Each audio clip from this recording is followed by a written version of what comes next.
আসসালামু আলাইকুম everyone, welcome back to my channel Taj kitchen. আজ আমি শেয়ার করছি সহজ ও সেরা স্বাদের চিকেন ফ্রাই রেসিপি। বাচ্চাদের টিফিনে, চায়ের আড্ডায়, সন্ধ্যায় রেস্টুরেন্টে খাওয়ায় এই চিকেন ফ্রাই অনন্য। আমার রেসিপি ফলো করলে যে টিপসগুলো পাওয়া যাবে তাতে চিকেন ফ্রাই হবে পারফেক্ট, ক্রিস্পি এবং টেস্টি। আশা করি সবার কাজে আসবে। তাহলে বন্ধুরা, আমার চ্যানেলটি এখনই সাবস্ক্রাইব করে পাশের বেল আইকন প্রেস করে আমার পাশেই থাকুন। And now let's watch the video. Chicken fry করতে একটি পাত্রে আমি 8 পিস রান ও 1 পিস থান নিয়েছি। মোট 9 পিস মাংস আমি ভালো করে ধুয়ে এবং খুব ভালো করে পানি ঝরিয়ে একদম শুকিয়ে নিয়েছি। সবগুলো পিস এভাবে চিড়ে নিয়েছি। দেখুন, এতে করে হাড় পর্যন্ত মশলা ঢুকবে এবং ভালো করে সিদ্ধ হবে। প্রথমে দিচ্ছি স্বাদ মতো লবণ, দিচ্ছি 1 টেবিল চামচ মরিচ গুঁড়া, 1 চা চামচ করে আদা রসুন বাটা দিলাম,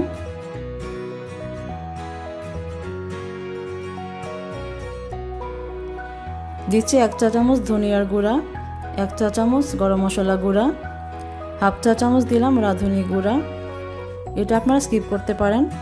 হাফ চা চামচ দিলাম কালো গোলমরিচের গুঁড়া, টালা জিরা গুঁড়া দিলাম 1 চা চামচ, টমেটো সস দিচ্ছি 1 টেবিল চামচ, এটাও আপনারা স্কিপ করতে পারেন। দিয়ে দিচ্ছি 2 টেবিল চামচ টক দই, টক দইয়ের জায়গায় 1 টেবিল চামচ লেবুর রস দিলেও হবে। সয়া সস দিচ্ছি 1 টেবিল চামচ। এবার সব কিছু খুব ভালো করে মিশিয়ে নিব।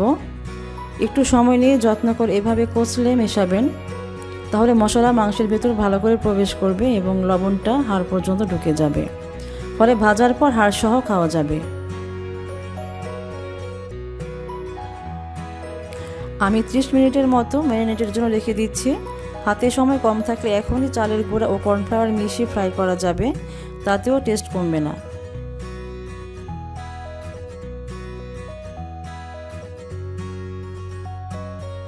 ত্রিশ মিনিট পর কোট করার জন্য অ্যাড করে দিচ্ছি 3 টেবিল চামচ চালের গুঁড়া ও 3 টেবিল চামচ কর্নফ্লাওয়ার। চালের গুঁড়ার পরিবর্তে ময়দা ও বেসনও দেওয়া যাবে। এবার খুব ভালো করে মিশিয়ে নিচ্ছি এবং কোটিংটা পারফেক্ট হয়েছে। দেখুন, বেশি মোটাও নয়, বেশি পাতলাও নয়। ফ্রাই করতে চলে এলাম। একটা ফ্রাইং প্যানে পর্যাপ্ত পরিমাণে তেল দিয়ে দিচ্ছি, কারণ এটা ডিপ ফ্রাই করতে হবে। তেলটা ভালো করে গরম করে চুলার আঁচ মিডিয়াম থেকে লো করে নিয়ে একটা একটা করে চিকেন তেলের উপর দিয়ে দিচ্ছি।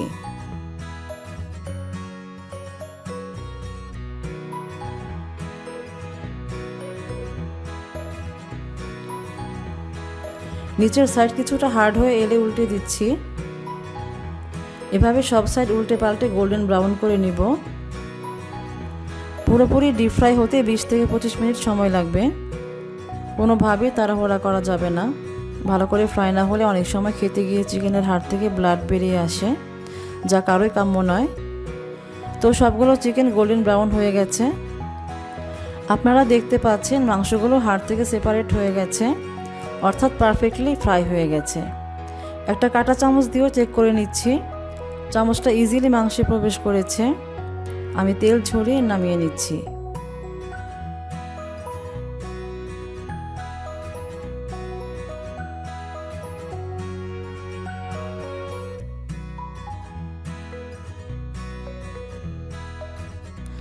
আমি সার্ভ করে দিলাম। দেখতে যেমন ক্রিস্পি হয়েছে, খেতেও কিন্তু ভীষণ মজা হয়েছিল। বন্ধুরা, বাচ্চা থেকে বড় সবার ভীষণই পছন্দের খাবার এই চিকেন ফ্রাই। আমি মনে করি এভাবে তৈরি করলে চিকেন ফ্রাই খেতে কারো রেস্টুরেন্টে যাওয়ার প্রয়োজন হবে না। একবার ট্রাই করুন, দেখবেন ফ্যামিলির সবার খুব পছন্দ হবে। পছন্দ হলে প্লিজ লাইক, কমেন্ট, শেয়ার করুন, আমার অনেক ভালো লাগবে। সবাই অনেক অনেক ভালো থাকবেন। আল্লাহ হাফেজ।